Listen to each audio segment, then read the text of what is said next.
قرآن کی تلاوت ہر نئے دن کا آغاز اللہ کی کلام سے کرنے والا زندگی کے ہر غم سے دور ہو سکتا ہے۔ ابو موسیٰ اشعری رضی اللہ تعالی عنہ اور عمر رضی اللہ تعالی عنہ کو مقام کیسے ملا؟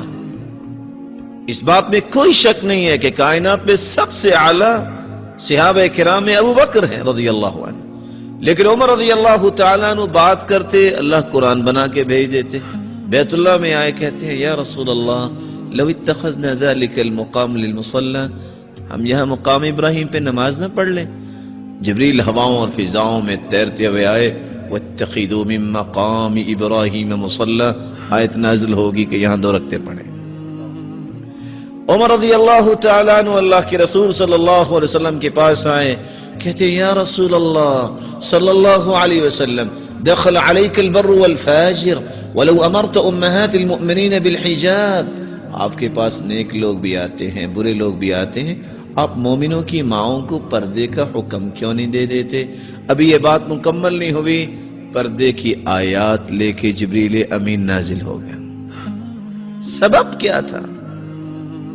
ان کے بیٹے عبداللہ ابن عمر بیان کرتے ہیں کہ عمر کی حالت یہ تھی كان اذا دخل البيت نشر المصحف قرأ فيه، عمر کی زندگی کا طریقہ یہ تھا، نماز پڑھاتے، ذکر کرتے اور گھر میں داخل ہوتے سب سے پہلا کام قرآن کھول کے بیٹھ جاتے۔ آج سے 20-25 سال پہلے یہی حالت تھی مسلمانوں کی، لوگ صبح صبح قرآن کھول کے پڑھتے ہیں، باقی کام نہیں۔ آج وہ حدیث میں آتا ہے كان لا ينام الا والسواك عند رأسه، رسول اللہ صلی اللہ علیہ وسلم اس وقت تک سوتے ہی نہیں تھے جب تک عائشہ صدیقہ رضی اللہ تعالی عنہ مسواک تیار کر کے آپ کے تکیے کے پاس رکھ نہیں دیتی تھی۔ آج سوتے وقت بھی ریموٹ پاس ہے اور اٹھتے وقت بھی سب سے پہلا کام ریموٹ ہی ہاتھ میں ہوتا ہے۔ کہاں سے سکون آئے گا؟ جانتے ہیں ریموٹ کس کا؟ وہ رات نا اصل میں لیٹ نائٹ ایک ڈرامہ لگتا ہے، اعوذ باللہ اعوذ بوجہ اللہ، یبعث الناس علی ما ماتوا، قیامت کے دن ہر شخص اسی حالت میں اٹھایا جائے گا جس حالت میں اسے موت آئی۔ سوچئے اگر اتنی غلیظ سائٹ پہ اس کی رات گزرتی ہے، اگر اس حالت میں موت آ گئی تو قیامت کو کس طرح اٹھایا جائے گا؟ کیا بنے گا؟ سکون کہاں سے آئے؟ سکون کے یہ راستے ہیں۔ ابو موسیٰ اشعری رضی اللہ تعالیٰ عنہ فرماتے ہیں انی لاستحیی اللہ انظر فی عہد ربی فی اليوم مرہ او مرتین، لوگوں مجھے شرم آتی ہے میری زندگی کا ایک دن گزر جائے اور میں نے اپنے رب کی کلام کو پڑھا ہی نہ ہو، مجھے شرم آتی ہے۔ اور 40 دن کا نصاب بیان کیا، اقرأ فی 40، جب عبداللہ ابن عمر نے پوچھا کیا قرآن کتنی دیر میں ختم کروں، آپ نے فرمایا اقرأ فی 40، 40 دن میں۔